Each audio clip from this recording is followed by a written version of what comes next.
The City of Angels is black and gold. You are listening to the Heart of LAFC podcast. And now, Joseph Zacher.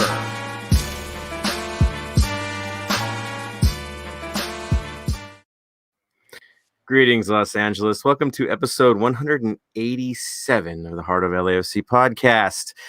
Tonight, as you see, I've got the crew assembled. None of this jumping around, everybody in and out. We're hanging out on this one because honestly, just like the North End, just like the rest of the stadium, jam-packed, having a good time, everything great all around. Pitch, not so much, and we'll talk about that too. But let's be honest, outside of that, reopening day was a celebration. So again, we're going to have a celebration here as well. Playoffs or records or whatever be damned. We're going to have a good time today and talk it up. As you said, it was reopening day, so that means all the restrictions got tossed. Christmas tree lane was flying. The North End was what it was supposed to be. Tifo, next level. We'll talk about that too. But pretty much everything leading off to kickoff was what we all dreamed of having again. Nearly 2 years away from that, but we got it back. So yeah, I'm not going to say, oh well, this is Millicent. No, this is reopening day. This is what an official opening day is supposed to look like. And it felt like that too. Meeting up with everybody and getting the big hugs people I haven't seen all year. It was special. That's for sure. So let me introduce our crew for tonight. We got DJ Fresco. How are you doing tonight, brother? I'm good. A lot better if we had a win, though. Yeah, agreed. They better step it up on Wednesday, and we'll preview that one as well, which let me introduce Ben. Ben, how are you doing tonight? Doing good, Joseph. Just excited for the next match. It's an opportunity to bounce back quickly. We can't dwell too much on the last match, so let's get the 3 points on Wednesday. There it is. Exactly. Got to get to the 3 points. Got to make it happen. Got to make it count because otherwise last place is a reality. So, yeah, and Ben's going to give us a good preview on what Dallas has to offer because I'll just say this. It's a team in flux. They might be on the bottom, but I don't think they're going to stay on the bottom for very long, and he'll explain that as well. Jason, how are you doing tonight, sir? I'm tired tonight. I took my daughters out to Knott's Berry Farm today. We were there. We got there when it opened, which was good because there wasn't too many lines for the Camp Snoopy rides. They wiped me out. What's funny is when you get older and you have kids, you go to these places, you don't do your rides anymore. It's a joy just watching your kids just have a blast. They brought one of their friends with them, so I'm tired. I got home, had a shower, and I was like, oh shit, look what time it is. Dude, I feel your pain on this. As many of you already know, the show kind of went dark for nearly 3 weeks. For good reason. I took the family on an epic vacation, and I'd say little, but it wasn't little. Basically 19 days, 12 states, 4 national parks, 3 or 4 national monuments, 2/3 of Route 66, and about 4,893 miles of drive time. Wow. Yeah, we were kind of nuts for the last week. So we've been nomads basically. And basically it bookended one match to the next match. Like the next day after the last match, way back when, we left. We showed up 11 p.m. Friday night, and there I was at the tailgate as a zombie after spending 19 days on the road. Totally worth it because I had an amazing adventure, especially when I got to Omaha and visited my family and got to hang out with Union Omaha. Vic, who is a longtime listener of the show, hardcore LAFC supporter. He actually runs the supporter group, the Parliament, in Omaha, and so I got to watch them do their work and see them do a march to the match. And it gave me a lot of chills because it reminded me of the days before LAFC took off and when you're trying to build things and they're there. And what's cool is the stadium was pretty full in Omaha for USL Pro. It's promising.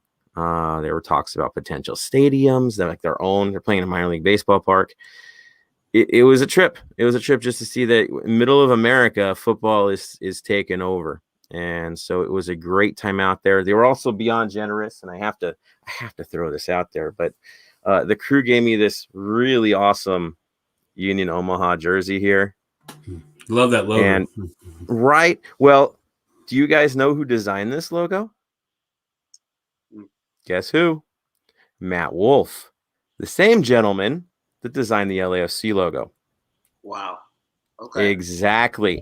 Okay. So and he's also the gentleman who designed the Nigeria jerseys and all the new good Nike ones. I gotta meet him. I got mine. Yeah, Matt in the mail last week, so I'm super pumped about it. So Matt Wolf is the man. I'm telling you, when it comes to design, he's the best in the business right now. And I think Nike's pretty much took him in after he was done working with us.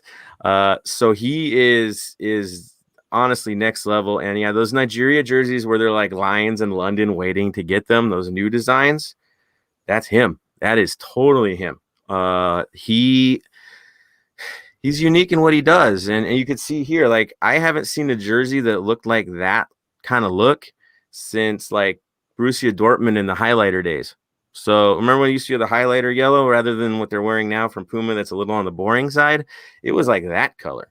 And really gave them a good look. But that was Nike too. So I think Nike has an angle on that highlighter color. But it's cool. And then if I bend around a little bit, you might see it right there. It says Viva Bujos. I think I said that right. That's their Parliament scarf. So it will have its place on the wall from now on. So I'm throwing my love towards the Parliament and Union Omaha, good people. Thank you for everything you did. I can also say that I had a great time meeting up with Brother Ox, also longtime listener, hardcore BA, family all the way. We met up in Wichita. You might see some of the pictures floating around. And he actually, when I did a podcast over in Omaha, if you guys saw that secret podcast, he came on as one of our guests, and Jason came on short notice to handle the business.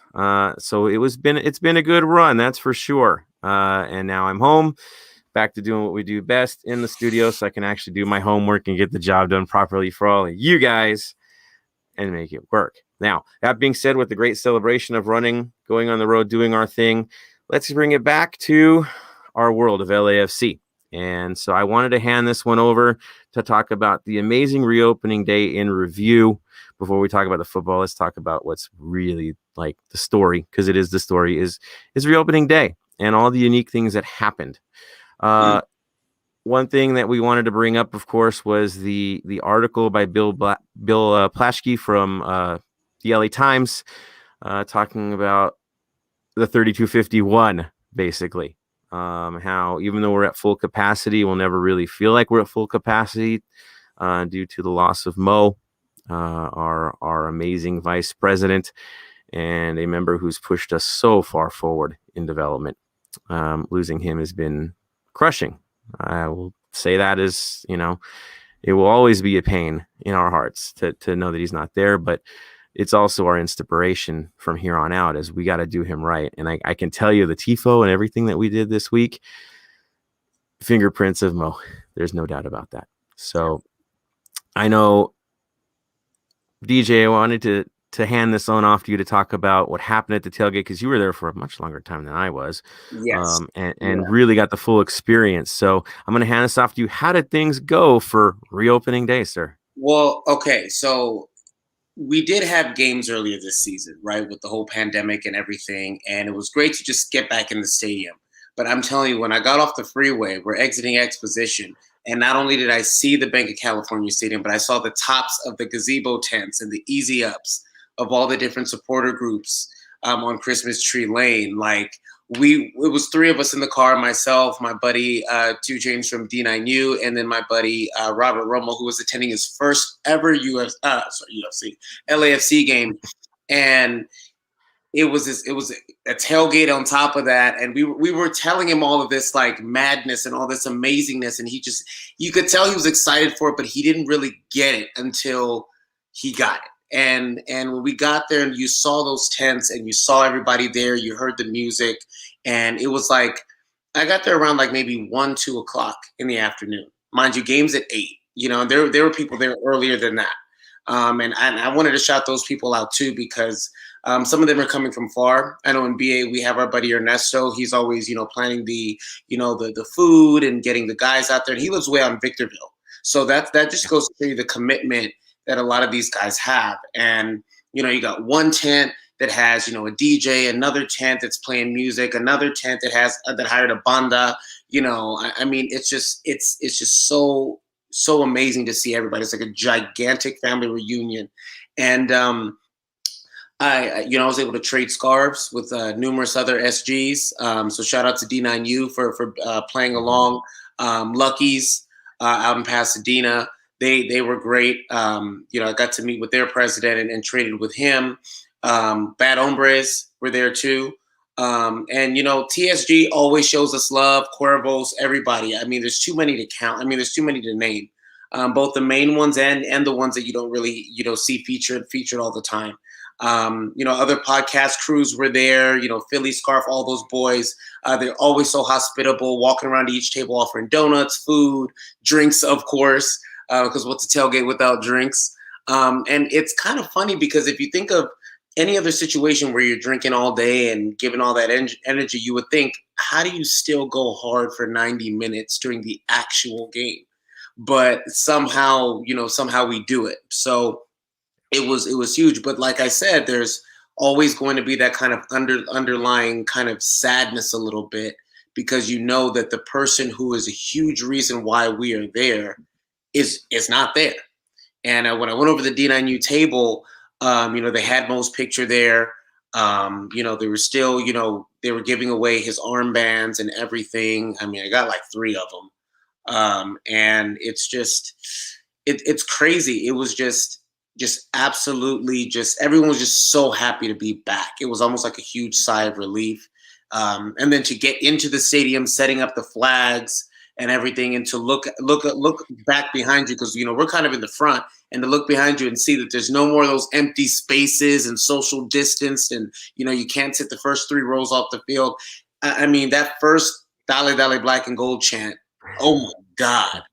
I wish someone could have shown me the decibel levels when we hit that. That was insane.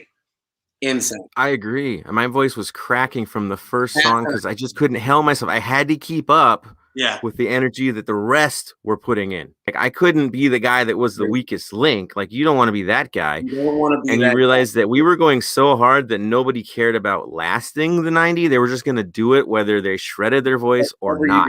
Yeah. Leave nothing behind. And I remember one of the boys from Expos, I was helping on the TIFO committee for the day. And so I was in their section in the front doing what I had to do to secure things. And he turns to me and he goes, "How do I still hear your voice? If it's not cracked, you're not doing enough." And I'm like, "Dude, I feel you, brother. Like, I'm there, man. Like, we're there. We all get it. We're all going to be hurting at the end of this thing." Yeah, he said, if your voice isn't cracked by halftime, you didn't go hard enough. And it was, so, and I said I was going to do this. LAFC Central, he's been doing little blogs and stuff for LAFC since Jump. He got out there and was dancing Caballo Dorado. Had no idea what he was doing. For those of you who don't know, it is the line dance that you will hear at every Latino function, every quinceañera, every wedding. You will always see that. And I mean, we were dying. I'm not gonna lie. We may have cried a few times towards the end, but it was just that was the kind of energy, and just everybody was just involved. Everybody was locked in. It was a sight to see. It was a sight to see, and the call to arms chant, which is one of my favorite chants in the world, when everyone had their flashes out and you just saw everybody's just hands up and down. It was amazing. It was amazing. You couldn't ask for a better performance from the faithful. Let's be honest. The energy that was brought, the amplified sound, the drums. It seems like everybody brought their A game for this one. And then some. And the cool thing is, you were hearing the singing in the other seats as well throughout the park. You could hear the echoes. People were jumping in. They were doing what they needed to do. They were willing the team along, doing it the right way. Yeah. And yes, there are some growing pains. There's some stuff that were a little bit squirrely because honestly, everybody's a little rusty. But we'll get with the program. Forever. right? It's been, some of us have been able to go to the other ones, but not all of us. And that means Yeah. none of us, right? It just doesn't seem right unless it's all of Yeah. us. So this was our chance. We did it. It looked great. Going in for Tifo setup, of course, I know, Fresco, you didn't know what the Tifo was going to be. And it's always secret. You kept teasing me, man. You kept teasing me. You told me it was I'm going to be messing with you the whole time. You told me it was Juneteenth related, and me. I mean, I was hyped about it. I didn't get a chance to go and trace it like I wanted to, but when I was actually grateful enough to be part of the crew that helped pull it up and take it down. And to see that tifo, I mean, it was awesome because of what it was and what it represented. I'm sure everybody saw it and has seen it by now. Of Bob, football is freedom, and to see that tifo go up and for it to be in front of his son Ziggy. I mean, I think it was no coincidence as well that the following day was Father's Day. So can you imagine what's going through his mind, seeing his father and hearing his music, on such an important day for not just African Americans, but all Americans, to be honest, because kind of jumping into that whole Juneteenth recognition, which I'm super grateful to LAFC as well as the rest of the MLS for doing that, for acknowledging it. People have to understand that when it comes to Juneteenth, yes, the actual practice of slavery was outlawed, but what slavery has always existed in a lot of cultures, in a lot of eras. But the reason why slavery in the U.S. was such a dark spot in our history was because it was racially driven. It wasn't based on someone's status in life. It was based on what you look like and where you came from. And that concept of treating someone that looks different than you lesser than a human and denying them their rights is still going on today. So that's why it was so so important that it was acknowledged. And I'm grateful for it. I'm grateful to see it. Being a minority myself, being an African American, having a father that was from Nigeria. It meant a lot to see, and I would follow that up, and I would challenge the league to follow that up all 300 the rest of 364 days out of the year. When stuff is happening across the league, a lot of social issues. Stop with the lukewarm comments and statements. Stop with the very vague, kind of we're aware of a situation. Step up, stand up and say, pick a side, set a standard. And say this is right, this is wrong, and if your team cannot abide, you'll pay for it. So it was really nice to see that. I'm so grateful to everybody who took a part in acknowledging that day, because it is a dark spot in our history, and it's really nice that it was acknowledged, and we did something about it, and we honored that. Yeah, and one thing that it hits me now because of the road trip I went with my kids. What Juneteenth and now celebrating it, what it does is it creates a dialogue. It's not something that you can just put on the back burner and act like nothing happened, or, well, we don't talk about that with the kids. It's going to be too hard for them, right? It's that, right? Not approaching it, not going directly head on. But when it's a national holiday, you have no choice. You have to have that hard conversation. And every year, the hard conversation has to happen. What we do with this now is we can now normalize the dialogue that you have to talk about it. It's a part of it, and I think I told you, Fresco, on my road trip, I took my kids to the Brown versus Board of Education historic site in Topeka, Kansas. And it didn't strike me in the moment, but now when it got to Juneteenth, it really did. My daughter, when we went through it, there's a tunnel you have to go through, and it's basically putting in the shoes of a student that had to go into an integrated school, and all the nasty things said, you had to walk through the echo chamber. They've never really heard these terms before, but now they do, right? We're there. My daughter just pulling open drawers. There's interactive drawers. She pulled open a drawer that had cuffs, manacles, right? That were used on slaves then. And it was like, Daddy, what is this? Right? She's 8. We had to have that conversation in that moment. Yeah. But I had it because it just happened. We were there. It was a choice, right? Now, Now it's the national conversation. Now Yeah. it's something where the government is acknowledged. We need to have this conversation every year, just like you would have 4th of July.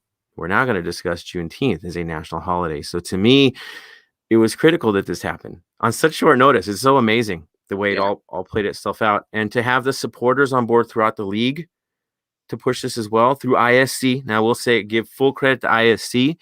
They pushed the dialogue with all of us like, hey, let's coordinate this. Tell us what you're going to do so we can really properly cover this and make sure that on a league-wide level that we all know what to do and how to help each other out.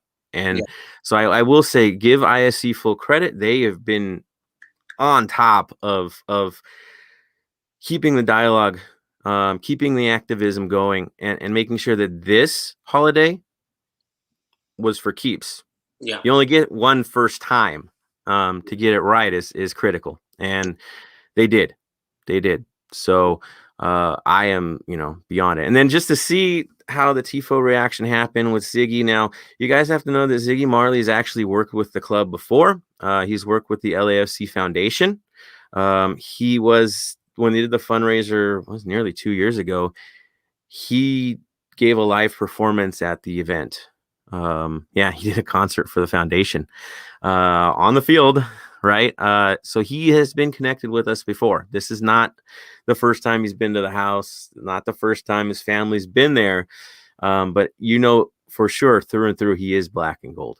Yeah. And watching his kids and how dialed in they were all game, they had their phones going. And I think Fresco, you and I can both relate with the father connection, and both of our dads have passed, and football was life for them. Football is freedom. Football, it's real. It kind of hits us too, just to see a son get to celebrate his father in that way, and then also share it with his children as well, to see it multi-generational. It couldn't be any better. I mean, really. The timing was just so perfect. You got Juneteenth, you got Father's Day, you got everything. It was a perfect marriage of events and timing and dates. So it was great. Everything went smoothly, and just someone else's kids were in the front on the front lines along with me. I mean, we heard them when we were giving the other away goalie was the business. I mean, oh my gosh. Those kids, those kids are going places in life at some point. I mean, I'm not gonna do everything they said, but I was just like, wow, I wouldn't go there, but it was the perfect start to the game, which of course brings us to the game. Sadly, I hate switching over because I had such a great time in the lead up and just celebrating what we all just did to get back together again, and all those hugs and man. So then you put all that energy in, and it gets into what happens on the field. And we'll talk about it. There were changes to the lineup, not major changes. I could say. I mean, it was pretty simple. It was forced. Palacios is out with Ecuador, so guess what? Farfan gets his shot, which we all wanted to see anyways. Let's be real. We wanted to see him get his shot, but the rest of the back line was, that's what we do. That's typical.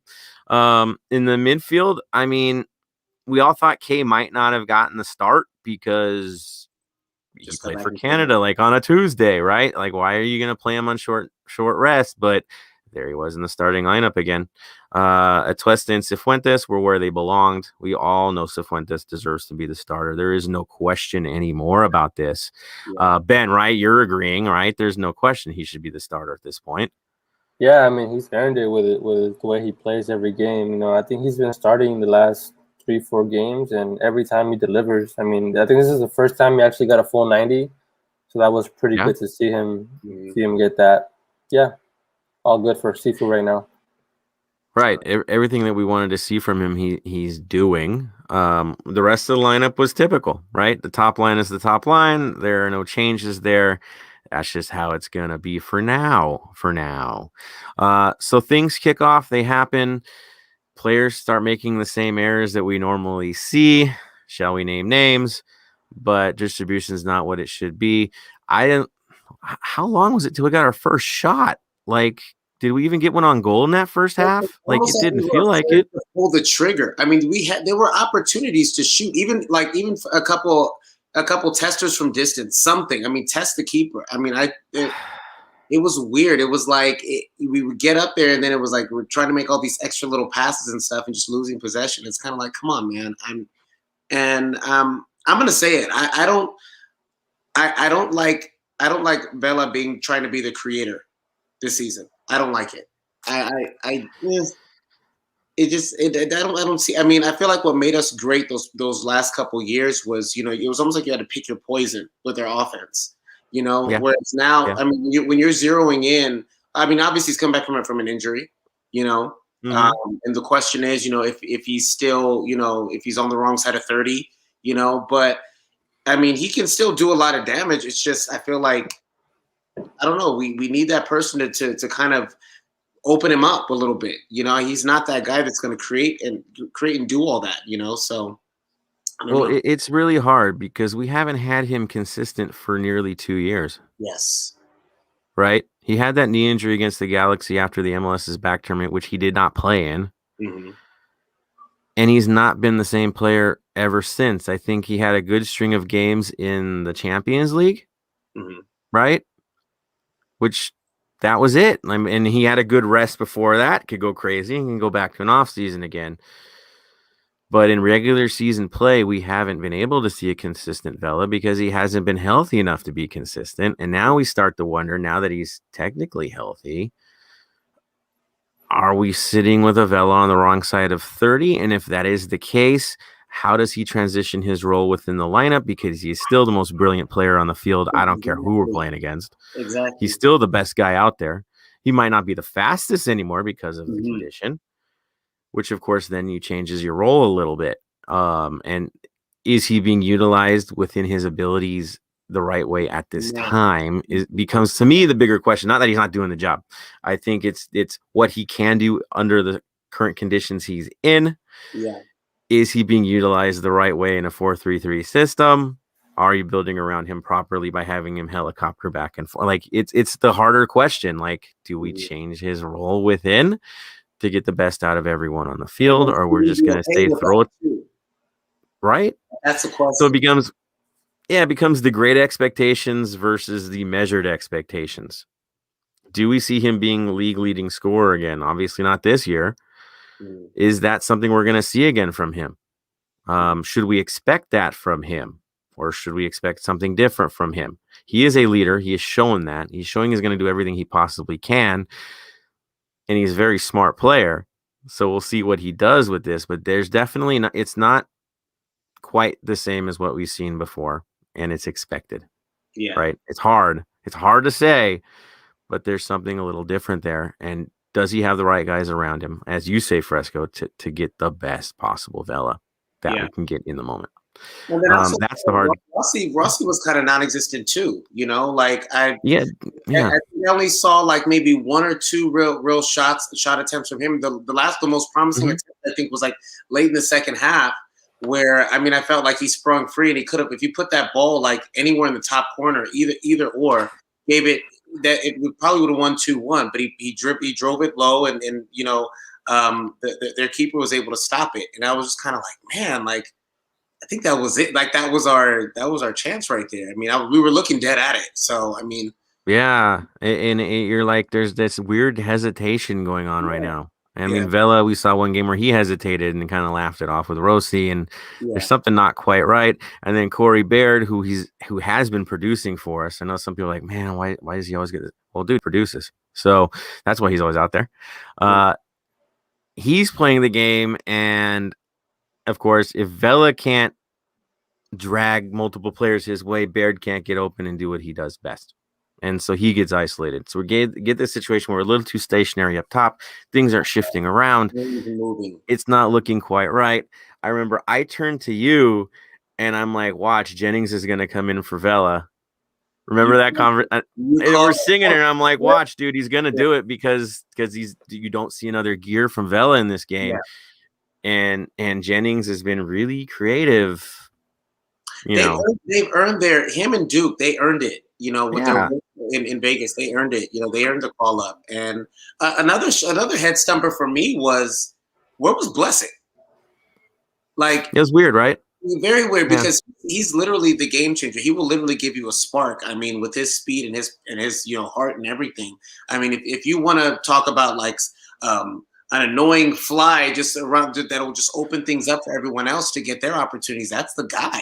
So it was kind of weird. I mean, obviously they don't pay me to make those decisions. I know Bob Bradley is way more of a more brilliant football mind than I probably will ever be, but it just was very weird seeing Yeah. that him just warming up on the sidelines and just never making it in. And they chose Raheem instead of Blessing, right? I mean, that was the decision for this match. Yeah. Was it justified? I don't know what Edwards has done recently to pull rank on Blessing, but that's last thing I remember. with. And I love him. I wish him the best, because he's suiting up for us. He's with us. No, he fights. He fights. There's no doubt he fights.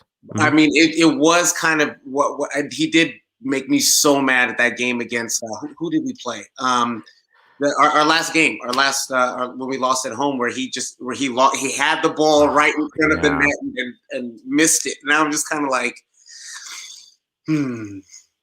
So no, you're just like, okay, well, you get what you pay for in many cases in MLS. Yeah. Right. Utility is utility. What does utility mean? That means you're not an expert at anything, but you're okay at everything.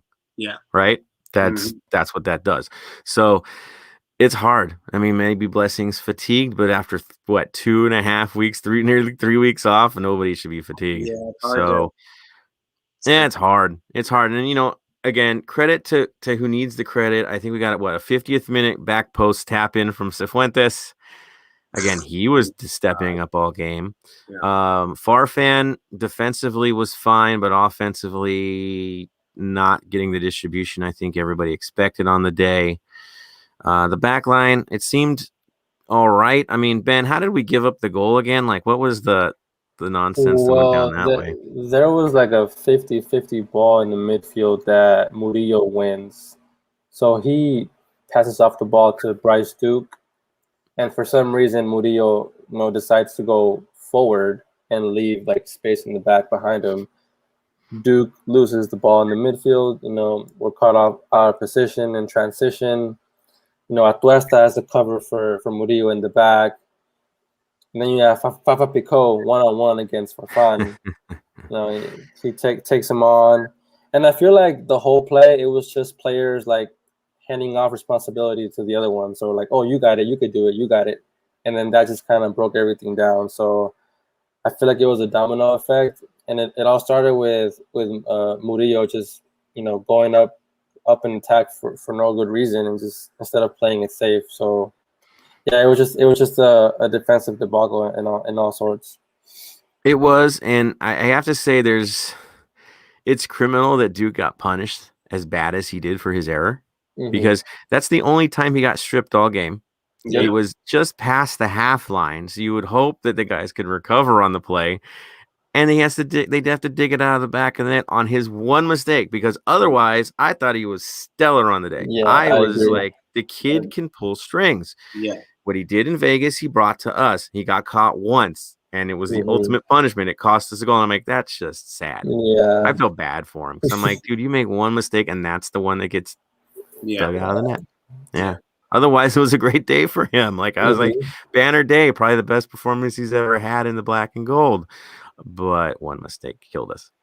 Yep. And it's not even like a Horta level mistake where he's clearing it bizarrely back. No, it's just a strip at half. Like, dang, man, that stinks. Brutal. Growing pains. Yeah, and I hope he doesn't get punished for it. I see a lot in that kid. I really do. His upside is on another level, guys. You go watch him play at the USL level, which is his right for his age right now where he's at. That's great. He can really build on those matches, but he's turning into a player that could definitely become a regular in an MLS lineup. Definitely. I'm serious. He's building into this role, guys, and it's great to see him develop as he does that, but having those moments is rough. It definitely Yeah, is. I would love Right. to see him play alongside like Vela and Baird and the starters. See how he connects with them. That would be good to see. Yeah, because coming as a sub, everything's already in. Yeah. You're in fifth gear, right? You're flying, and then you're like, oh, I got to get up to speed now. Hmm. It's not like Right. opening up a match and then you get into it. Yeah, it's hard. Coming on as a sub is it's not no easy task, obviously. So, and credit to the kids. Jennings, I think he was neutralized for the most part on the day. I think that might have been more from service related issues. Yeah. He wasn't getting what he needed. Knowing what his skill set is, you have to send the man along, and there wasn't much in it for that. So on the day, I guess we can all say it was a massive, massive disappointment on the field, but another success off the field. Yes. That's probably the best way I can explain this match. Ben, what would your assessment on the day be? Your final thoughts on this? I mean, although we didn't get the result, I did like that the team, pushed until the end. They never gave up. They tried to get that winning goal. I know Raheem Edwards was very close in the last 5 minutes, and Rossi had that, I think, two shots in the last 5 minutes as well. So I like that we kept pushing the game until the end, and that's a positive I would take away from this match. Mm. There we go. So there's something to pull. That's for sure. For sure. Jason, what's your take? Did you get a good chance to take a look at this thing? Oh, Muted, sir. Muted. There we go. Yeah. I unfortunately had. Oh man, he's having trouble tonight. How's that sound? Is that better? You got us now. There you go. Okay. Sir. All right. Yeah, I had fortunately made plans with a group of friends for that night.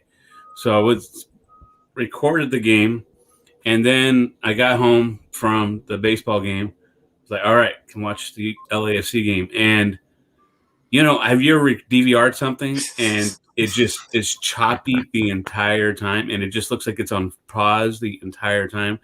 It's done that for the first 5 minutes, but I was so disappointed. So I had to go to the 15-minute version. So I had to see the score, and then I was like, man, I was all I drove home. I got home from Anaheim in less than 30 minutes, which is that's pretty good. So saw my Detroit Tigers lose 2 nights in a row, but it was so. But just from what I saw, it just seems like they just can't put the ball away. It's just very frustrating right now. Just especially from where we were 2-3 years ago, where we were just the team. We were the team that scored a bunch of goals. I mean, it was when you went to an LAFC game, you were going to see goals, and then just to see this right now, it's kind of frustrating. It's hard. It's hard, and sometimes I think maybe teams know the Bob system when they go up against us.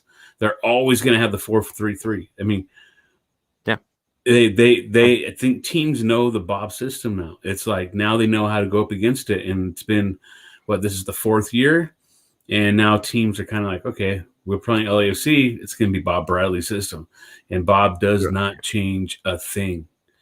So that's kind of how I see it. So I was bummed I didn't get to see and the reason why I wanted to watch the whole game on TV was to hear the 32-52. And then just to I was because I knew, I was bummed I couldn't go. Then I talked about going to the tailgate, but I had a previous, I'll tell you guys off here what I was doing later. So before the game. All right. Sounds good. But I really wanted to hear the 32-52. And just to hear it back.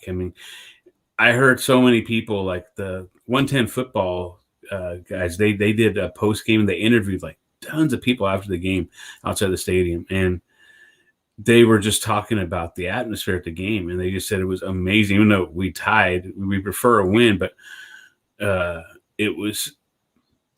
said that was amazing. So, but it's frustrating just to see them not put games over, finish not shooting the ball. It was nice to see even Raheem Edwards didn't score that goal. To see him make a shot. I think Eden was the 75th minute or so, 77. He made that shot. At least he's shooting the ball. It's so frustrating watching us right now. It's like, it's been tough. It's tough. Yeah, it's really tough. And so the three big questions, and I could throw it out to everybody that's listening right now and watching the show, and throw to you guys. Yes, we talked about great expectations versus measured expectations, but should we consider our window closed or closing on chances for a cup at this point? I mean, are we there? Are we to the point where we have to say this? I'll be honest. Right now, I don't see it. I mean, the way we're playing right now. I mean, this is what I'm hoping. I'm hoping we're like what Seattle does every year: look bad, kind of decent, beginning of the season, then just turn it up at the end of the season. I mean, it's scary to see Seattle right now, where Seattle is like playing good now. Usually, Seattle isn't playing like this to the beginning of the season. So I'm hoping we can be a Seattle. Yeah, it's a new system for them. That's what it is. Everybody's trying to get used to this thing, and they're throttling people that don't know it yet. Yeah. We'll see what happens in the playoffs there. Ben, do you think the window is quickly closing for us at this point? No, I think it's still pretty early. I know, it's not we're not in great shape right now. There's still a long way to go. I think if we can just get a few, 3-4 game winning streak, we're back in this thing. So I wouldn't panic just yet, but the window is not too far from closing. So I would give it another 4 or 5 games, and then ask me again then, and I'll give you an answer for sure. There we go. Fresco, what's your take? I don't think the window's closed yet. But I do think that it's very dangerous if we get too complacent. And by we, I mean, like the people actually on the field and, making those decisions, because I think it is very easy to say, well, we can turn it on at any time. Look at, how good we were a couple of years ago, and kind of fall in love with our very, very short history, and kind of just assume that we'll get it all figured out, and at some point that it'll come through. So I think that if that mindset is, in any way shows up, then I think we are in trouble. But I definitely think like what Benjamin said, it's all about when you peak. It's all about when you start to gel. And I know for a fact they're not happy about the results. They don't, no one likes to draw and lose. And, as fans, I mean, we've been spoiled. I mean, from the moment we stepped on the field for our first match against Seattle back in 2018, we were that team, so it's very tough right now to see us in this state, because we're not used to it. The players aren't used to it. The fans definitely aren't used to it. Yeah, I mean, I think we still have our shot, but we need to take it and quick. We got to learn how to win ugly, right? Yeah. That's it. We don't have the DOs to save us in the 90th minute right now. Maybe we should. Yeah, that would be beautiful. So yeah, to me, the window will close if Rosie leaves, right? If he goes in this transfer window and we don't have a strong replacement for him, then I got to be like, oh well, there goes that. But if there's something else in the cards we don't know about and some surprise that's going to hit us, okay. I do believe we are one. Honestly, I believe we're one player short right now. Yeah. I think we just need another impact player next to Tuesta to shake things up in the midfield and create a better competition for places in the midfield. Mm-hmm. And that'll bring out even more from our guys, and pull some strings. And we'll talk about, the team we're playing next. They made a move like that in the midfield. And we'll talk about that guy in a few seconds with Ben. So if they can do it, cheapo Dallas can do it, who depends on selling players to Bayern Munich every other week. Maybe we could find a way to bring somebody in too. So there's that. Bright spots in the day, the young kids that were stepping up. Duke, to me, he's a story. That to me, taking on the youth, and of course the bright spots are outside of the stadium, right? Us, we're the bright spot. So yeah, that's where it's at. Let's see. Any other conversations before we move on to another match, another story? We're good to move on, right, guys? All good. All right, let's do this. So I'm going to hand this over to you, Mr. Jason Ariano. Now that we got through the first talk of football, let's talk about some culture stuff, man. Give us our record of the day, or our vinyl of the day, sir. Oh, okay. Today I picked. Actually, I've been looking at some of the comments. There's some good comments here, and Jerry from Heart of LA, from 110 Football is on there right now. He did the interviews. Congratulations to him. He just graduated from high school, so hey, awesome Congrats, job, Jerry. dude. So Jerry, you're awesome. But yeah, I picked today. There we go. It's MXPX's album from 2018, their self-titled album. The reason why I picked this today was because I saw MXPX at Knott's Berry Farm back in 1995. Well, they played at the where they do the Western show and you walk in. This is back before Teenage Politics came out.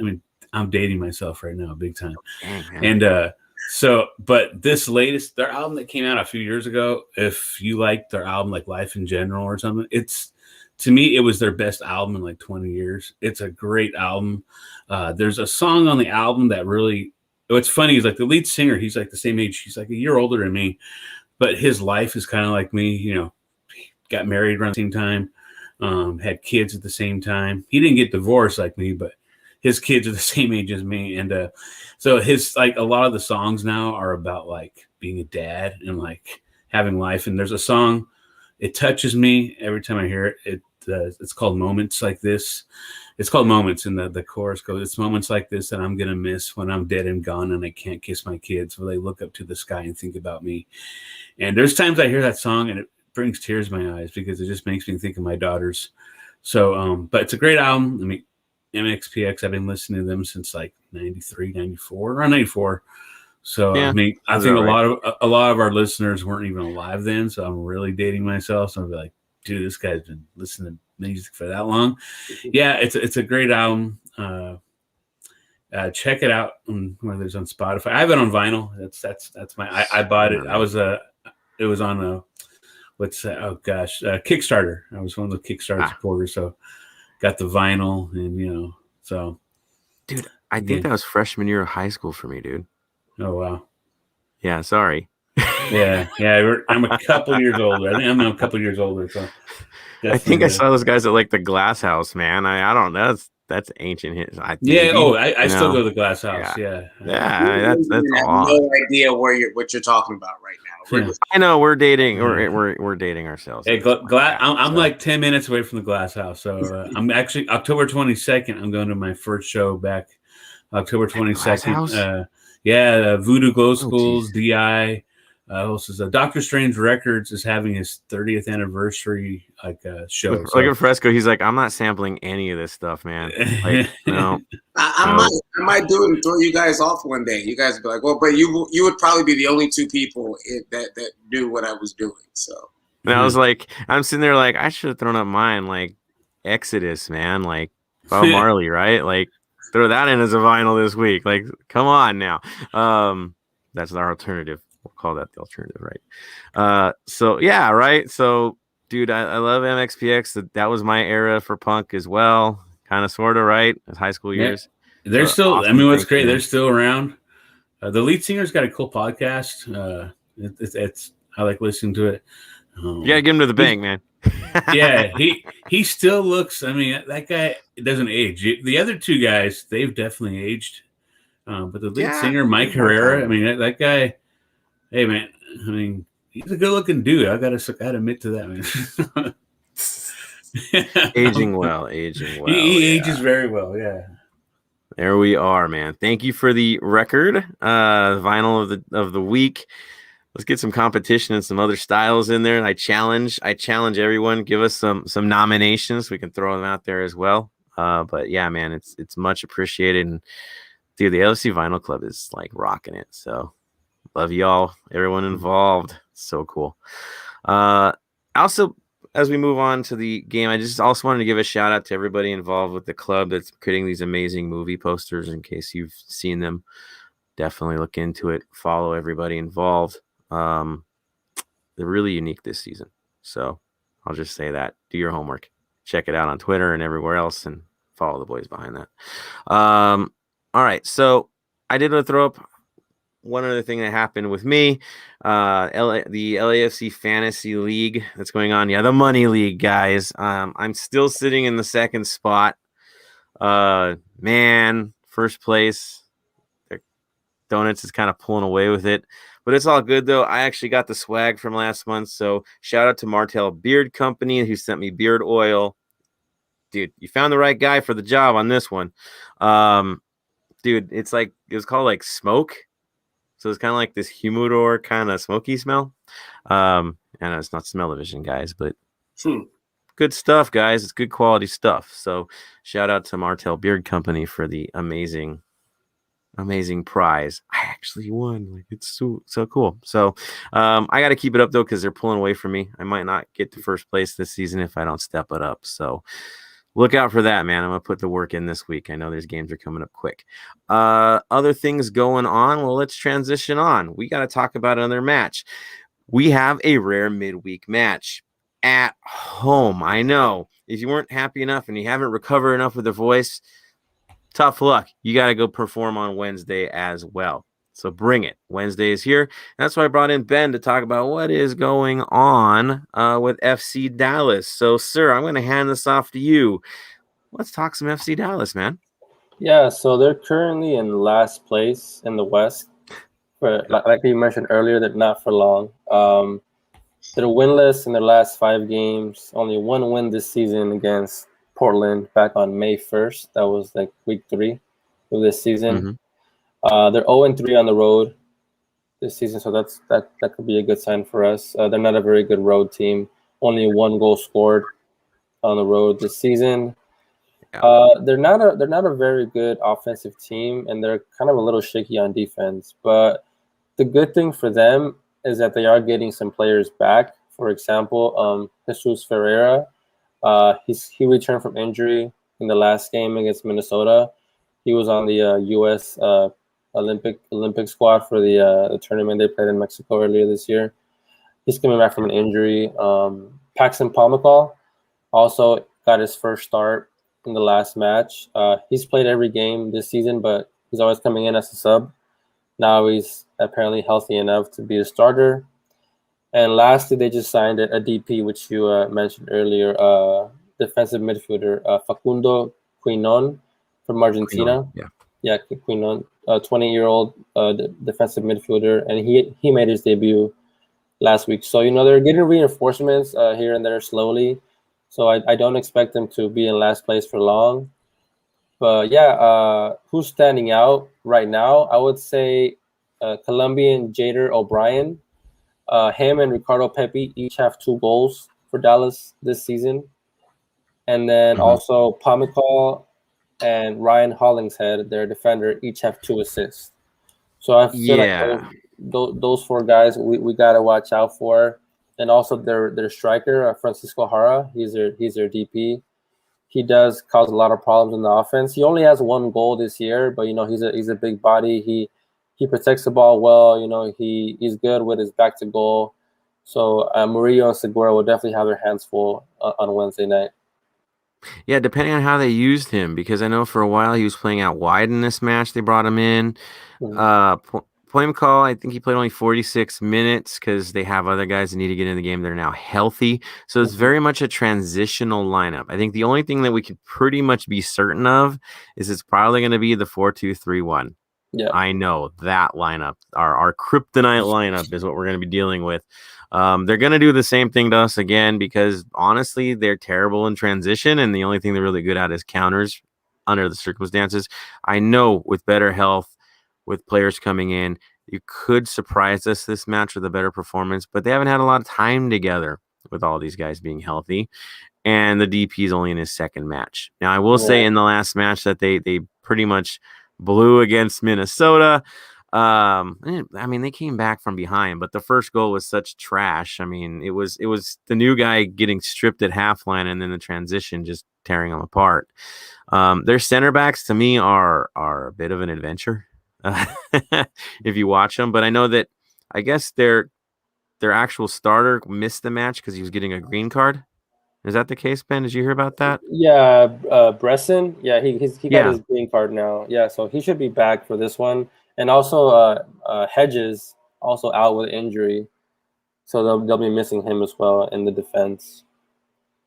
So Hedges is still not going to be there, right? I mean, I don't think so. I don't think he's going to play for this one. So it's like Martinez or Burgess would get the start then in the middle, right? Right. Okay. With Hollingshead and Munjoma in the back line. Okay. You think Nelson's going to start on the left again? In the back? It depends because they're on short rest as well. They have 3 games this week also, so they might do some rotations like us. So we'll see how that goes. Yeah, because it doesn't get easier for them. On the weekend, they got to play against New England. So that's tough. Yeah, but they'll be at home against New England, so that makes life a little bit better. Except, dude, New England looks legit. So they have to feel that if they're going to steal any points, it'll be against us, even though they have only 1 win all season and it wasn't on the road. Yeah, they got a lot to play for, and it's quick. They're running out of time. They're not getting results against teams they should be getting results against. This is not – I'll keep saying this. I don't really think they're a bad team per se.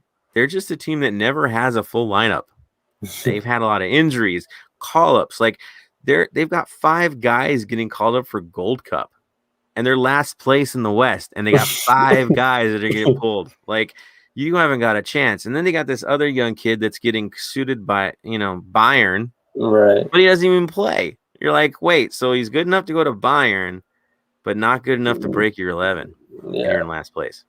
Weird things going on.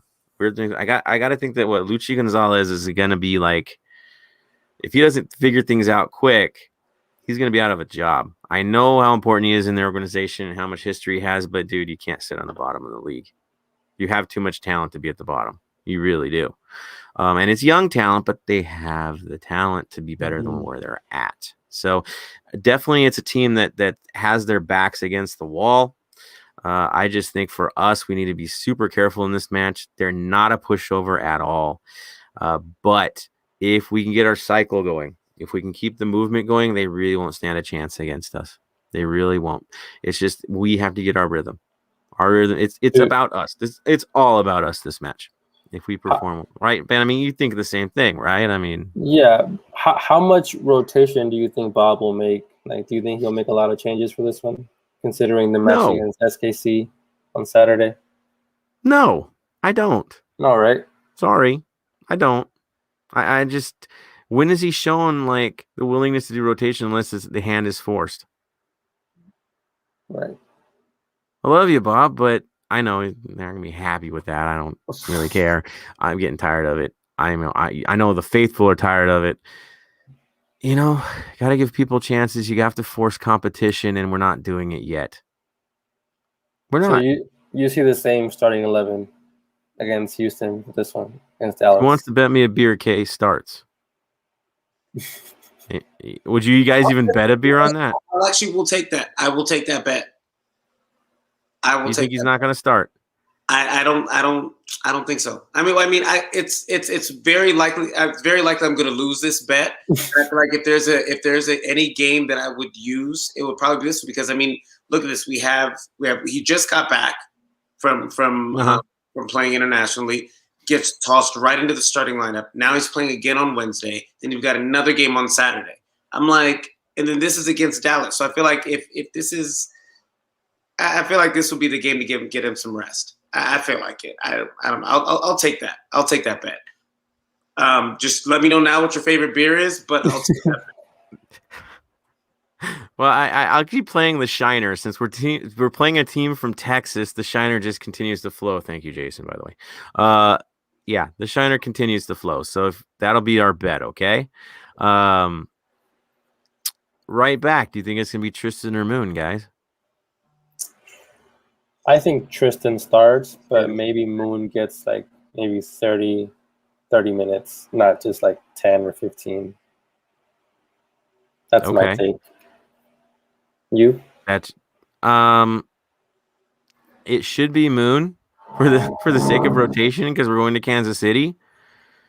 But it won't be. Yeah, and Moon's looking better. I mean, right? He looked good from what I saw this. Did he just embarrass one of their dudes? Like, yes. He's hungry. Yeah. Feed the man. He's hungry. Yeah. Right? Come on. Let it get him some minutes. This is a good game for those minutes. Mm-hmm. Yeah, especially you got those midweek games. I mean, like DJ was saying, I was shocked to see K starting. I was like, he just played 2 games on the other side of the country. I mean, World Cup qualifiers, they weren't friendlies. Those are big games. Yeah. So he gave 110% for Canada, and then to play again. I mean, he only lasted one half. I mean, I mean, if he only played one half, he was not 100%. No, and you gotta go. Like, why didn't Duke get that? Yeah. Yeah. We'll see what happens this time. We don't even know who's going to make the final 18 because we don't know who's going to go flying off to Vegas again. It's hard, man. Like, you get to that point where you're not sure, and you're not sure who's really earning their place. You know, You think we call hard to see. we call Musovski the Moose back? I'm not sold, man. Like, I'm not. Last year's Moose is not this year's Moose so far. Yeah, that's what I was gonna say. He's just not the same at all. I mean, he needs more time in Vegas. He looks like a USL player this year. Mm. Last year he didn't. This year he does. Okay. It's weird. It's weird because I know it's in him. It's just right now is not in form. Not in the form that I think we expect. I don't expect any changes to the front line in this match. It's gonna be the same 3. With that, you know, maybe Blessing pushes out Cifuentes. We don't want this, but I think that could be a case in this match. I know. It's not my choice. I'm predicting and projecting at this point. It wouldn't be my choice. I want to take the 3 points. So I'm in the world of you take the 3 points now, right? Get your 3 points. You need them desperately at home. Yeah. Whatever happens in SKC happens in SKC, but you need to win now. Yeah. Yeah. Forget it. Go. Will that happen? I don't know.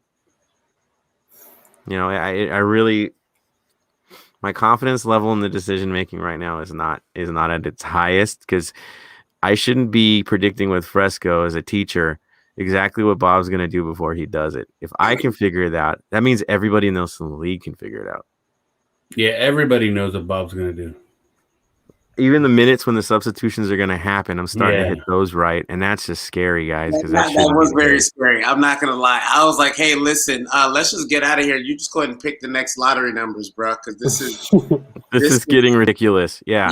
So, that's where I was, and I'm like, here's the deal. I hope I'm 100% wrong for the sake of the club, right? I hope to eat crow this week. I really do. I do.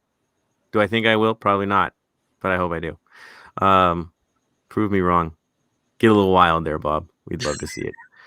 No, we need to shake things up. It's got to be a little weird, right? Yeah. Throw up a lineup nobody's expecting, just to make it crazy. So, yeah, that's where I'm at on this. Players injured. I mean, do we have any changes? Is it the same thing, Ben? Yeah, it's the same ones. I think Eric Dueñas, Tony Leone, and Opoku are the only ones that are listed out. Everybody else is pretty much healthy. Yeah. So no change there. Mm-mm. To you, who's really deserved a part in the starting 11, Ben? Well, definitely Cifuentes has already solidified himself as a starter, so he's lock it in now. I think Kim Moon Hwan deserves a start. At least he deserves a chance to start. You know, because he's shown that every time he comes into the game, you know, he brings energy, he brings pace. So I think Blackman maybe gets a rest in this one, and hopefully we see Kim Moon Hwan get a start. I don't think that's gonna happen, but I hope it does. And Bryce Duke, I mean, give him a start in this midweek match. You know, there's not. I mean, do you feel that this game brings pressure to someone like Bryce Duke? You know, is it a must-win situation game where if he starts, will he kind of crumble under pressure, or you think he can handle it? It's fast and loose against Dallas. I watched the game against Minnesota. They don't really tighten things up. And if you give him room, just like I saw it against San Antonio, if he gets that level of space, he's going to tear him up. So I don't think there's any pressure because they don't close in. Like I don't see anything tight with that team right now. They're more of the, you know, run back and forth, even though they're designed not to be. They're just not efficient enough to get to that. Yeah. So I think he'd be fine in this match. You know, I agree with you. Could you imagine a lineup where it's Duke, Atuesta, and Cifuentes in the midfield, Moon at right back, Farfan's going to be at left back. You know your two center backs. You know Sis is in the goal. Mm-hmm. Top lines Baird, Vela, Rossi, because that's what we do. Yeah. I think you see something a little interesting. I think there'd be a little more, a new dynamic involved if we saw that lineup. Yeah, I would love to see that. Yeah, I like Brendan. So I'm looking in the back. I'm going to throw some comments because I thought it was pretty cool from Brendan. Brendan from Australia says, start Jennings. Gambler, sir. Gambler, sir. You know, Jennings was actually drafted by Dallas, and he got cut. Dude, so maybe it's a revenge game, yeah. It wasn't even a cut. Apparently, he didn't agree to the contract. Oh, okay. But they held his rights because he cost us money to get him, and he went and played the minor leagues and ripped it up. So apparently there was an issue there with contracts. We never even got a shot, man.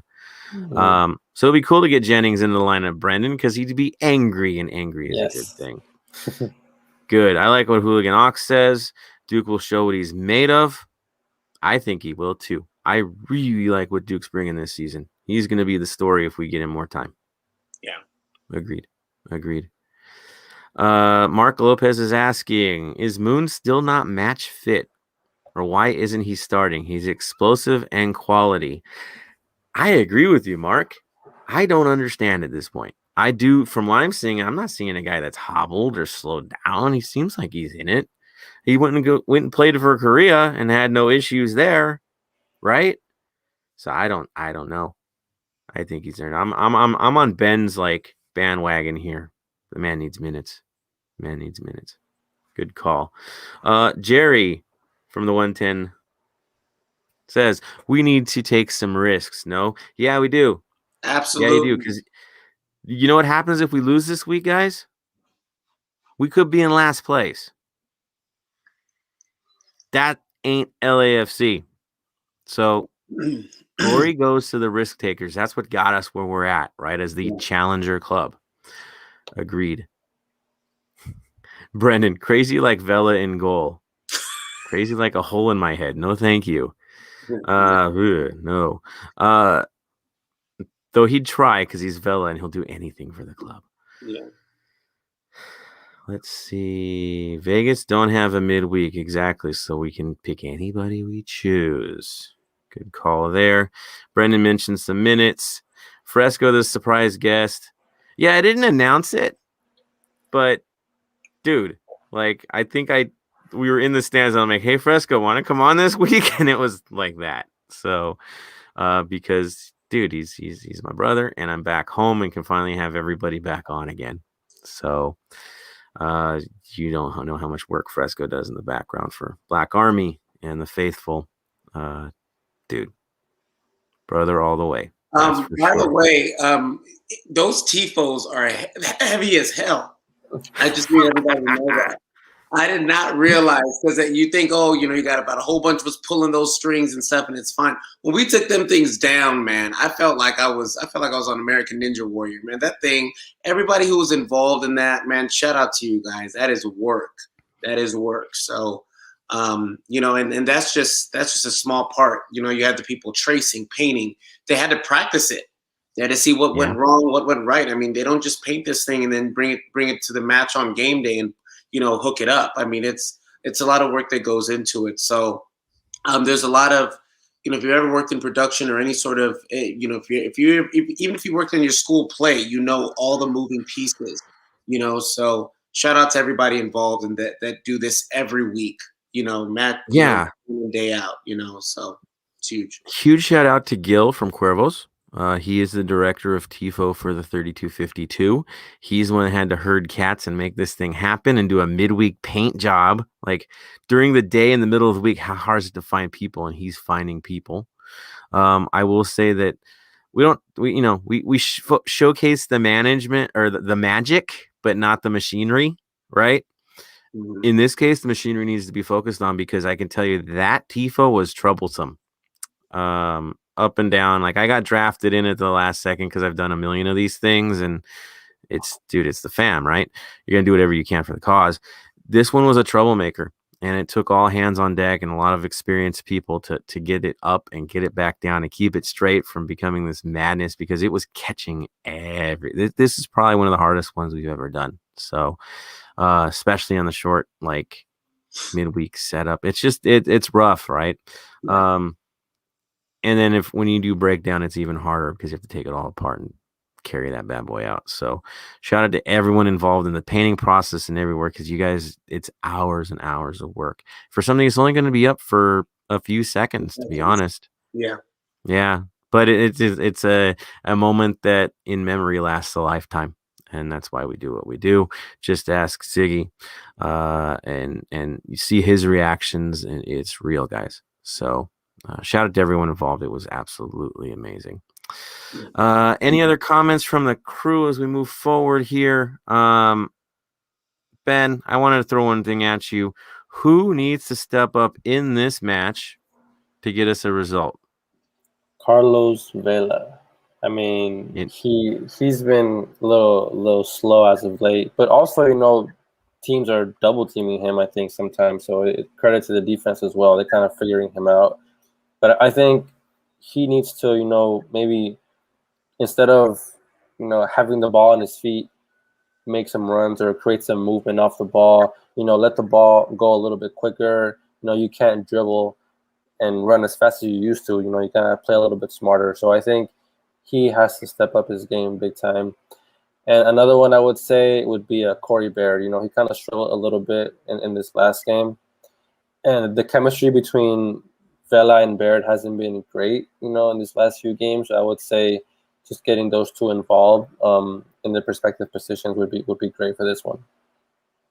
Well said, sir. I like your choice. Outside of that, Rossi wasn't the usual Rossi in this last match. And so if Rossi gets a step up, we're in a good world. We need angry Rossi. Remember when he gets mad, especially against the bigger teams? Yeah. We need angry. We need that edgy Rossi, because I've always loved tight games with Rossi, because Rossi tends to get mad at guys that mark him tight, and then he burns them and makes it a beautiful thing. On every foul, he's always asking for a yellow card for every foul. So you got to clip him early, and then he gets mad, and then we get a better Rossi. So hey, go ahead, Dallas, take your best shot and do it at your own peril. So yeah, there it is. Good stuff. Jason, what are you looking for from this latest match? Microphone. All right. Sorry about that. Yeah. Oh, Wednesday, we should have won Saturday. Saturday felt more like a loss, to be honest with you.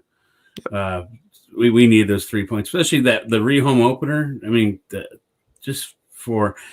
I really thought it was going to be one of those games that we'd score in the 90th minute, and the crowd just. Oh. I thought it was going to be that. I mean, the Richter scale would have hit that. The news would have been I think we had an earthquake in downtown LA if we would, and it didn't matter if anyone scored to win the game. No one would have went home. No one would have left the stadium.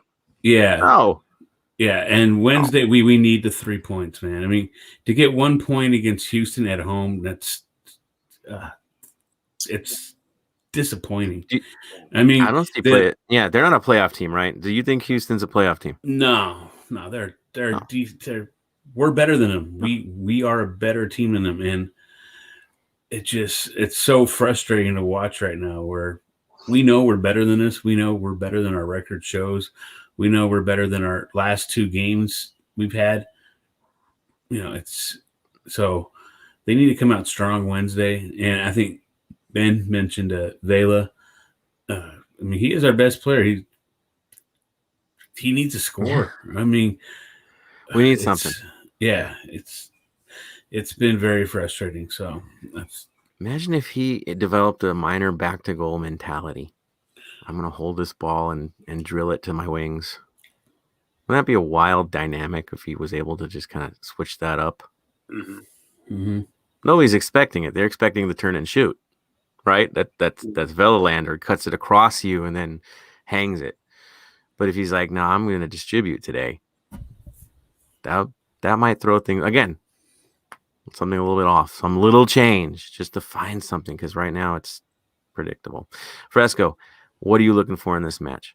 I think Benjamin. Of course, I feel like one of the first things I saw was like with the Houston game that Rossi wasn't much of a factor, and I would like to see him a huge factor in this game.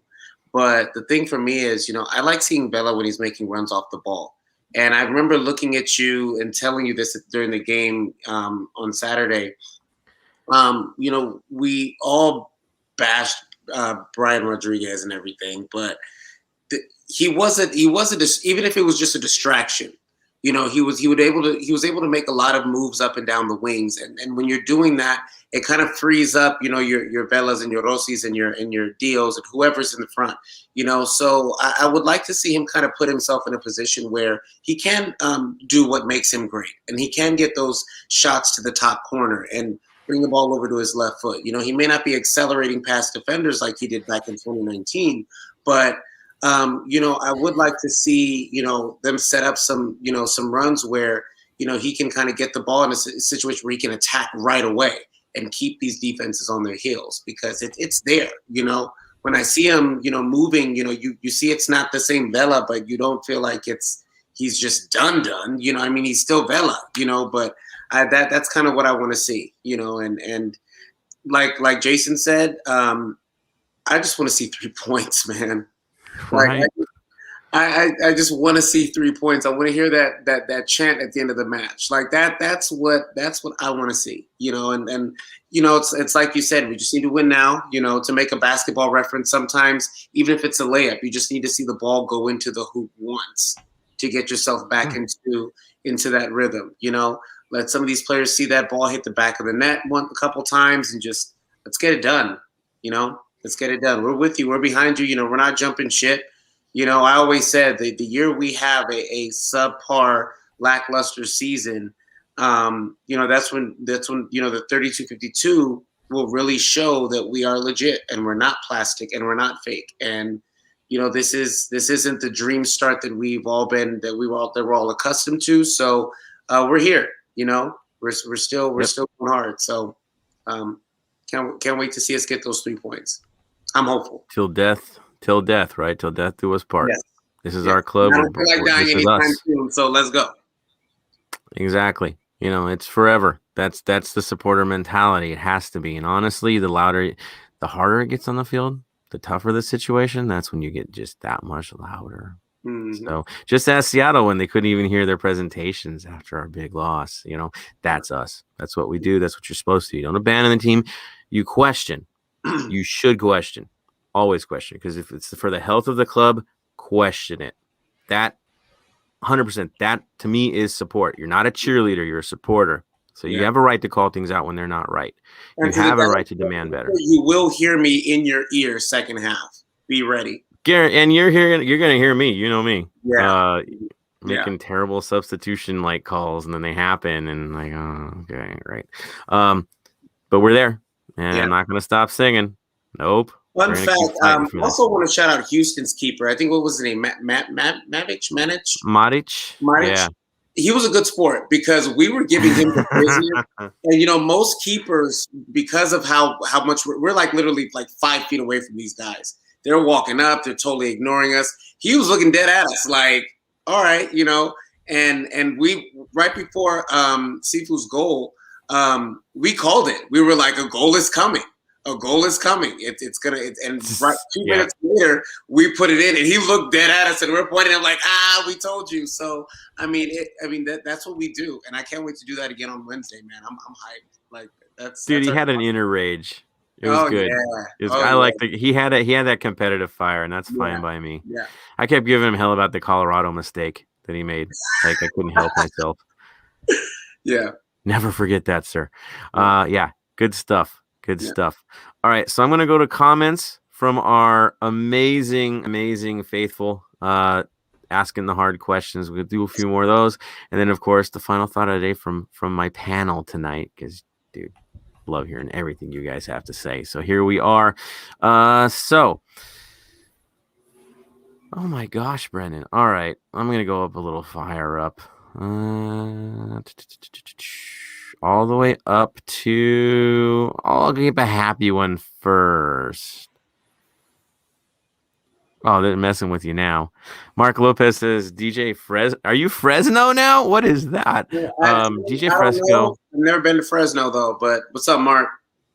With the DJ Fresco cigarette. thought he was good. No, I do not. No, not at all. Cigarettes kill. Not at all. I actually thought I was though. I thought it was going to be a little. It's very deceiving. Tipo is very deceiving because it's mesh. It's kind of see through. And then you're pulling this thing down. You're like, wait a minute, it's kind of heavy. So. Yeah, that was a fun experience, though. Absolutely. It's a pulley, science. It makes things easier. Right. Not so much. Yeah. Yeah. Sure. We have Carlos saying now is the time to spread out the minutes. If the minutes aren't divided up, then Bob is just being stubborn. He said it. He said it. No lies, Carlos. No lies, detective. And then, of course, Mark did save himself with the Fresco. So I just have to make that point. Jerry Reynoso says, big Marley fan, probably the best TIFO we've ever done. Yeah. It's up there. I agree. I think message, probably in terms of message, is the strongest we've ever had. In driving emotion, without a doubt. It was in the moment. It was right. So agreed. And the song choice was perfect too, according to Jerry. Three Little Birds is, Get Up, Stand Up, right, for the TIFO itself. Mm-hmm. And then post-game, we got to sing with Ziggy Marley, Three Little Birds, which, if you know Mo, this is something he's always wanted the North End to sing. So it's special, for sure. Maybe that becomes a tradition down the line. See if Three Little Birds makes another appearance. I would be all for it. So we sing it at watch parties whenever we lose after a game. So that's a tradition. I mean, we it's not a good tradition when we lose, but we don't like to sing it much. But when we do lose, we sing it at our watch party. So, but I know Ajax sings it too. So. Look out for their third kit this year. That's an actual Bob Marley jersey, but yeah, just saying. Let's see. Front three need to step up, according to Carlos C. I agree. I think we all agree. It needs to be better. When Corey Barrett is technically like your top dog right now on the offense, yeah, better's needed. Hooligan Ox. Why am I not shocked by this? Ox says we need aggression. I agree. Get mean, guys. Maybe we need a midfielder that can get mean. I hear there's a certain Sergio Ramos out there that could somewhere. I would love to see that. I would love imagine that. Yeah, I would love it. I mean, look, I know there's so much other stuff we could do, but come on, man. As a Real Madrid fan, like, please do that for me. Like, please. He could just show up for one game. Right? I'd be fine with it. Just have him send up the Falcon. Right. Too silky. We need sandpaper. Agreed. Yeah. I like what you're thinking, Ox. Yeah. Brendan, looking forward to sitting down and having lunch and watching LAFC get 3 points on Thursday. Remember, our brother lives in Australia, so it's a lunchtime Thursday game for him. For the rest of us, we're commuting from work and making it happen in the stands. And one day, pray to the Lord, Brendan will be standing with us at one of these games. So we can't wait to have you back, brother. Jerry Reynoso, he says, I got a question for you guys. On paper, is this team an MLS Cup contender? On paper, I'm going to be tough and throw this to Ben first. Ben? On paper, yeah. I mean, we have, former MVP. We have the Golden Boot winner. We have one of the best midfielders in the league, and that's Tuesta. So, yeah, I mean, on paper, it is MLS Cup contender, but, we don't win championships on paper. So you got to show it on the field. Paper ain't going to get it done. That's the truth. A couple people jumped on as well. Brendan says on paper, yes. On the field, not at the moment. And then Pablo from Dale Black and Gold says not on paper, not on the field. So he's canceling both situations. Like, no one knows, sir. Pablo's coming in hot. Yeah, Pablo's like me. He's just not seeing it right now. If this was the lineup a year ago, before certain injuries occurred, then it is a contender. But I don't think things were as healthy as we knew at the moment. So on paper, I'm kind of in his realm. I still think we need one more addition to this squad to make it a contender. Are we a playoff team? without a doubt. Are we going to get through Seattle with this lineup? You got to get through them to win it all. Yeah. No, I don't think we are. I think we need prove me wrong, guys. Please prove me wrong. I would love to eat crow on this once again and lose some beers in the process. Prove me wrong, but I still think we need one more in the midfield to get this job done. I do. Somebody angry. I'll take angry. It's good. Jerry, the harder the hardships, the bigger the blessings. Is he talking about blessing? Is this kind of a hint to blessing? Okay. What you did there, Jerry? No, it's true, dude. Victories are much sweeter if they came after like a hard moment, right? You have to have some struggles to really feel glory. It's true. It's true. Yeah. And we haven't had real struggles yet. Let's be honest. We've had slight struggles, but not real struggles. Brendan, win, lose, or draw, LAFC, we will adore. Faithful forevermore. That's for sure. For sure. Agreed, brother.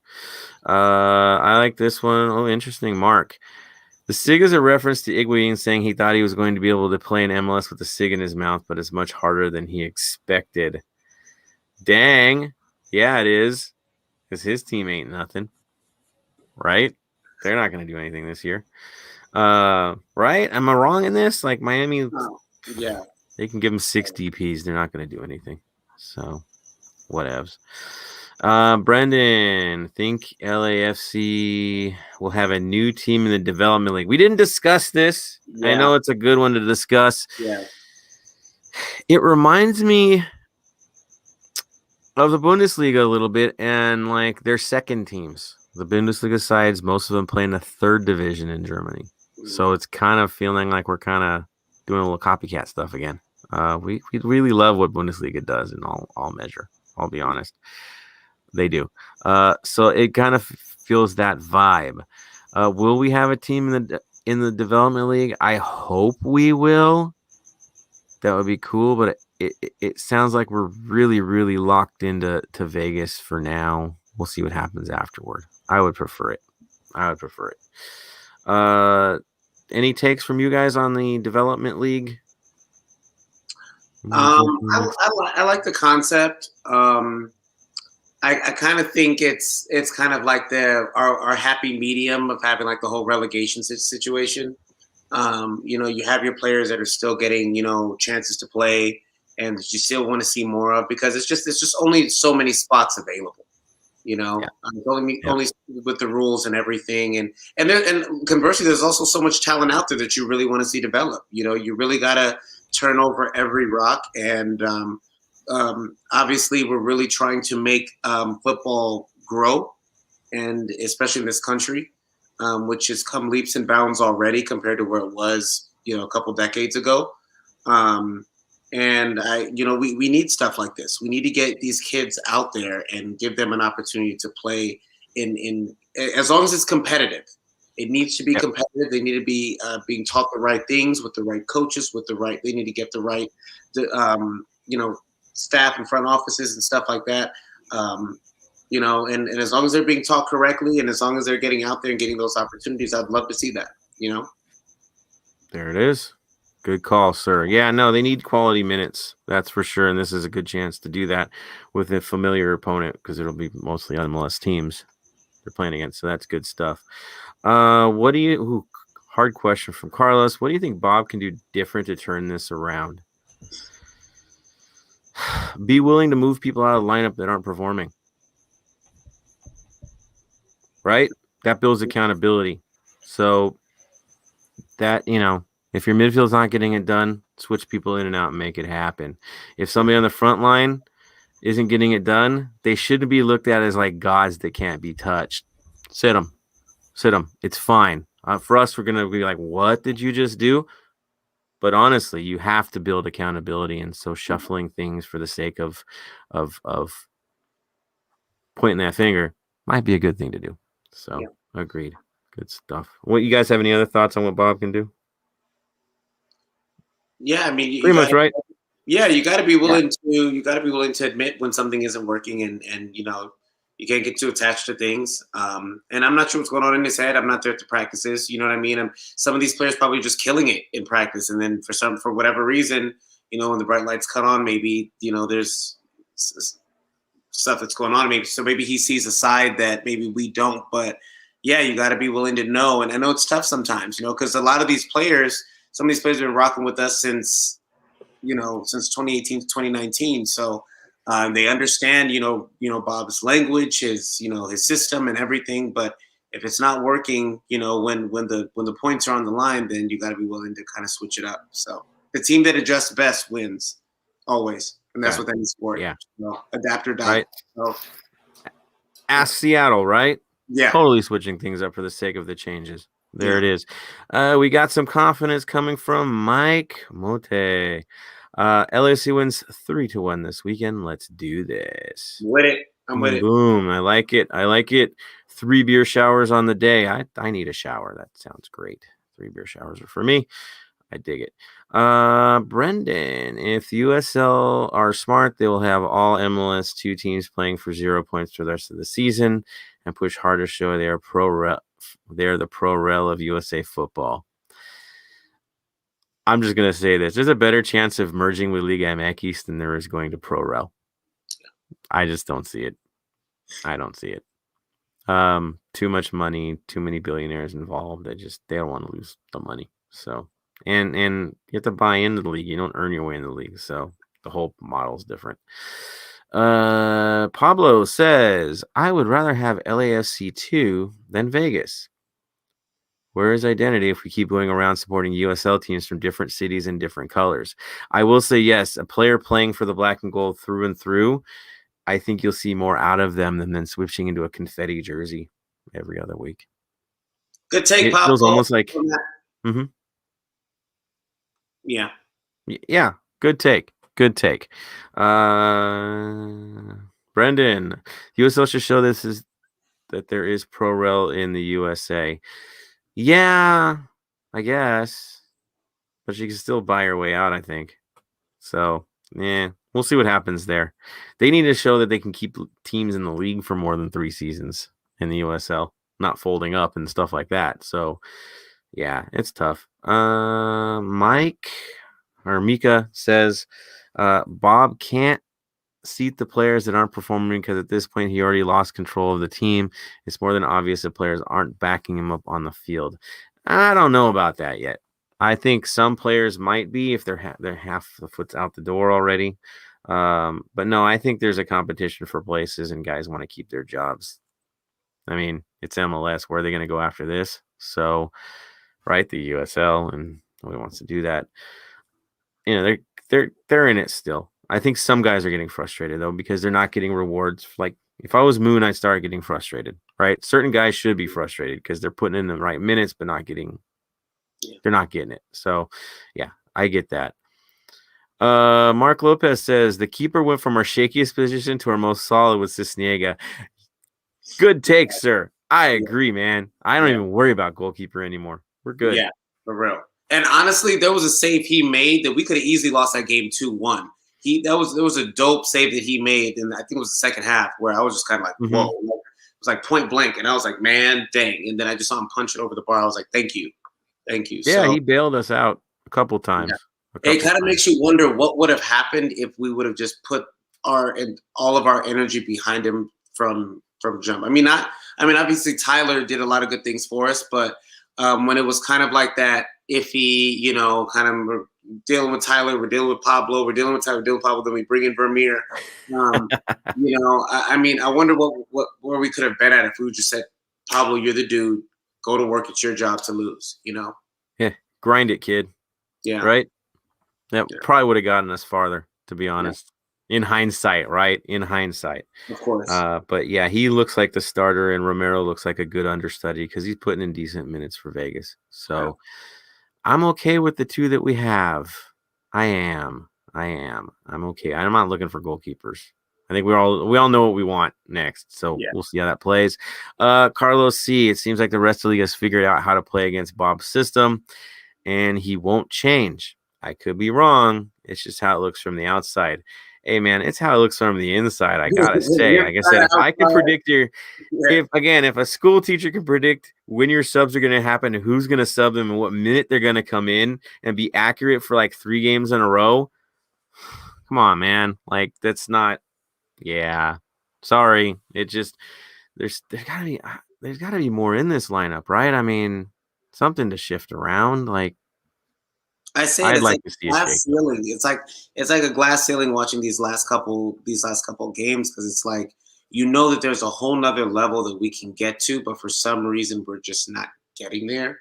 So, and those I think are the most frustrating because I mean, if we just were a bad team, I mean, it's like it is what it is, you know what I mean? But then when you see like the possibilities are there and it's just not happening, it's kind of like, dang, you know. So, yeah, They're not being put in their best positions, I don't think anymore. I don't. There has to be something different. You know, I see how they perform with their national teams at times and they get used differently. So you're kind of yeah. wondering like, that's interesting. Yeah. Carlos C just jumps on the Mika bandwagon. Maybe the players are starting to tune him out. I don't know about tune out, but definitely there's probably some frustrated just because the minute situation. But they will eventually. If we lose to Dallas, we go into like a 3-game losing streak. I think we're in trouble here. You're going to see something crazy going on. Brendan, and this, I'm going to say this comment that I'm going to bring up from Brendan actually backs up Fresco's point and mine as well. He says, need B-Rod back to take the heat from the rest of the team, from the supporters. You know why he gets all the heat in the world? Yes, his mouth. I know, right? Interview wasn't what it's supposed to be. But I think he's exposed because he's not playing in his natural position because we don't ever change. And we try to force him to do something he wasn't comfortable with. But you put this man as a wide midfielder and maybe 4 or 5 in the midfield where he gets an extra 15 yards to operate, 10 yards to operate. Yeah. And now you have a proper national player out there. Yeah. Right? Because now he's in his natural environment and he plays on the right or the left. You have versatility. The 4-3-3 doesn't fit the man. A wing, it doesn't fit him. It doesn't. So you have to wonder if you have different tools, maybe shake it up. And if he's our DP and we can't make a move, then changes have to be made to make your players fit, right? So we shall see. That'll get awkward seeing him walking back into that locker room, though. I don't know, like that'll. No, you know what though? From what I saw from the reaction from the players towards him, within the locker room, I don't think there's anything there, like any negativity. From what I saw was supportive comments, especially when he was trying to get promoted. Like there were supportive things said, not negatives. It's I think it's with us, the supporters that are more. Yeah. Okay. Yeah. Okay. Cool. Yeah. That would be hilarious if he comes back and then it's like balls it here and he goes like, "Oh, okay, you proved us all wrong." I will happily do that because I'll say it now. I was one of the last people to jump off of the B-Rod train. Like I really was rooting for the guy, because there were a few little things I saw. Like, I think it was against the Carson game, season 2, where we actually had to come back and tie, where we pulled Bella and Bella was pissed. And then we put in Brian Rodriguez for the first time, and he had a couple little plays, on that wing there, and I kind of looked like, all right, this might be something, and if anything, like he could be a distraction. He could set things up and allow players to make those runs that we were talking about because that iconic move that Bella always does, where he like kind of takes the ball and then kind of slows down and accelerates and brings it back to his left cut turn. Yeah. I mean, they're figuring that out now, and it's so we need something different. We need a little kick and kind of throw people off. Give Brian some more yardage. We'll see what happens. We'll see what happened. Did B-Rod? I'll throw this up. Mark says B-Rod comes back and rocks it. The Facebook Black and Gold will explode. I don't even pay much attention to Facebook Black and Gold these days. My head will explode myself. So I do my best. Comments on there, man. I'm like, no. It's up there with Reddit, man. I just can't get into the mix, dude. It's hard. Carlos C. in 2018, I predicted 3 or 4 years of Bob before it started going south. I will just say this: in the world of coaching, you could say that probably about everybody. I predict 3 or 4 years of Mourinho, and then it goes south. I predict three or 4 years. Coaches have a shelf life, right? Like there's never forever. There's never forever. Yeah, like Boris said, always kept the bag packed. Yeah, that's life of a manager. B-Rod played today with Uruguay. You know, I didn't even check in on that, to be honest. Did you guys check in on it? I had no idea. I missed my Copa America. I was still into the Euros. I totally Denmark, bro. Dude, Denmark, beautiful things. bro. Beautiful things. Oh my God. Crazy. Brennan says B-Rod hasn't played yet, so there you go. Okay. Yeah, go Denmark, man. Like I think that's everybody's team from here on out, outside of Germany for me. Yeah, for sure. 1 year of Mourinho. Yeah, nobody wants more than 1 year of Mourinho ever. Could you imagine him in this league with the limited talent pool? Like that man would lose his mind. He could never manage here. There, I said it. He has to buy his way out of things. You can't buy your way out of things here. So, no, not happening. So, thank you everyone for your amazing comments, which now brings us to the final moment of the day. And I'm going to lead this one with Jason Ariano. Final word of the day, sir. Come on, Mike, man. Get with it. Get with it. Yeah, just keep the faith, man. I'm sorry. Yeah, it's like I said. I think Knott's Berry Farm kicked my butt today, man. I thought it was gonna be a short show. I've been dazing off like the whole show, but definitely killed your button for sure. Yeah, I was out hard on this one. Yeah, I was out in the sun all day today, but just keep the faith. Just stay faithful. We don't want to, like I think you said it earlier. We don't want to live up to that plastic stereotype. I mean, this is when we need to be there the most. When the team is playing bad, good, we need to be there.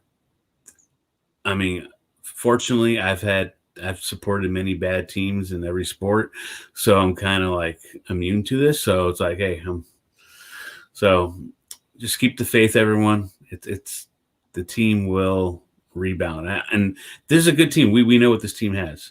The club we have right now is good, so just keep the faith, everyone. That's key. Keeping the faith is essential. I know it's hard, and yes, we give a hard talk and we say it, but at the end of the day, we're still going there. We're still doing it. We're hoping for the big moment, the big turn that Vela finds his way, that the boys were in it. That's for sure. I'm going to hand this one off now to Ben. Mr. Ben, let's give your final thought of the day, sir. Yeah, just to piggyback off of what Jason said, just keep the faith, don't give up on this team. We know what they're capable of. We know that it's in them. They just have to, produce. They have to execute. Just keep supporting them. Let's hope that, Carlos Vela comes out inspired in this one and, gets a goal or two or creates a couple assists. Let's just hope that we get the winning vibes back into the Banc of California Stadium and get that sha-la-la-la chant after the game. I miss the sha-la-la. I really do. Especially with everyone. Right? I'm ready. So, DJ Fresco, guess what, sir? Having a stellar night. He's the MVP of the night. I'm just going to say that right now. Dude, yeah, you get the ceremonial scarf. It is yours for the evening, sir. That's why you're getting the... Awesome. That is awesome. What do I win? I win a scarf? Well, I'm gonna win a big hug on Wednesday. That's when I lose that bet on Wednesday. But I can't wait to go to the game on Wednesday, man. I'm really excited. I'm definitely leaving work early. Yeah, man. I want to just give a huge shout out again to the 3252/3251 faithful that really went hard. Being back at full capacity was nothing short of amazing. And for those people who brought guests, kind of warn and let them know what was up.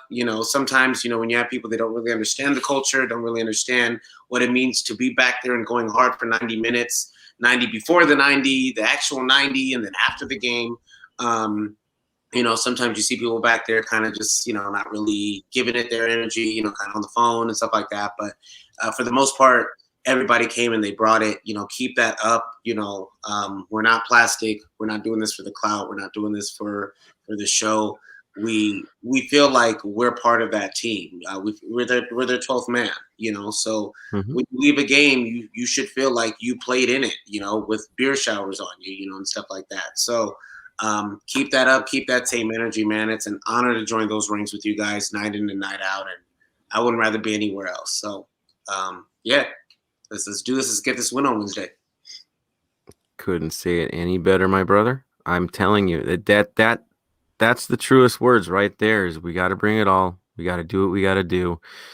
When you bring people with you, you hold them accountable to be at the level that you expect from yourself. And we've seen a lot of it, a lot of growth among supporters in this one. Knowing the basic rules, right? So I'll give my final thoughts. It was an amazing weekend this weekend, minus the result. Football still won on the day. And the city won on the day. Because y'all did stay golden. You kept it golden. It was shining bright. And now we see what we've missed for so long. That was us every week back in the day, guys. And it was that special. I mean, it was real. And it will be. And I know on Wednesday, I know it's a midweek. It's a hard one. But I know y'all going to do it again. And you're going to teach the newbies, the rookies that are in the North End how it's done. Cell phones away, singing for the 90, because we teach each other. We help each other grow. That's how that works in the culture. It's not, you didn't do this, you're out. No, it's you grow. And I know, I see it. We're just going to get that much stronger. And you guys coming on this show middle of the night, pretty short notice, getting it done. I think all three of you, Fresco, Ben, Jason, I know some of you were hurting in voice after this weekend. I know my voice ain't the same. And you came in and you rocked it tonight. So thank you guys. Jason taking the time with the family, but still coming out here doing what you gotta do. So dude, all love for you guys. All love for the faithful with their amazing comments. You guys got real tonight, and we needed that. We really needed that. Pushes us forward when you guys give us the hard takes, because that's what everyone needs to talk about, especially in these moments. Hard conversations are the good conversations. Yeah. It's easy to talk when you're winning. It's these moments that are the most important ones. So thank you, all of you guys. On that note, I will say I'll see y'all on Wednesday supporting the Black and Gold against FC Dallas, getting that win that we really need. Give it all. Of course, I'll buy you a beer. There it is. 90 before 90 still exists, guys. So get in the North End. Let's do it, man. Make it so. And on that note, I'm just going to keep it simple, guys. Stay golden.